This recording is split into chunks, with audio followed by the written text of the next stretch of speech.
ላይ ተወጋች። አንድ 5-10 ደቂቃ እየተወራጨች የሆነ ያልሆነውን መቀባጠሪያ የስፖርት ቱታውን ለብሶ ኮሽታም ሳያሰማ በቀስታ በሩን ዘጋና ወደ ታች ወረደ። ሁልጊዜ እንደሚያደርገው ከፍሪጁ ነው አፉ ላይ የሚቀለው። የውጭ በሩን ከፍተውለት ወጣ።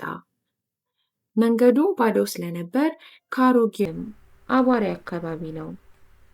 ለአመል ያህል ዱብ ዱብ እያለ እግሩን እያንቀሳቀሰና ጡንቻዎቹን ልጁን መጀመሪያ ሲያየው የገመተው አይነት ሰው የተለያየ ሆነበት። ለመኖር ላዳ ታክሲ ይዛለው። እሺ፣ ቅድም እኮ ሳንቾ ብሎ ሲጠራህ ዋና ስም መስሎኝ ነበር። ብዙ ጊዜ ትመጣለህ እንዴ እዚህ? በሳምንት 2-3 እመጣለሁ። ቅዳሜ ጠዋት ግን ችግር ካልገጠመኝ በቀር አልቀርም። ስትሞክር እንደገና እቅፏ ውስጥ አስገባት። ጠበቅ አድርጎ ያዛትና አንገቷን በፀጉር ሲያሻሻት አንዳንድ ህመምተኞች በሚገርም ሁኔታ መድኃኒት ሲወስዱ ይሻላቸዋል። ለእርሷም ተስፋ የማደርገው ያንን ነው። በዚህ መሃል ልጆቹ ከታች እየተንጫጩና እየሮጡ መጡ። ግራንማ መጣች። ለቅሶ ቤቱ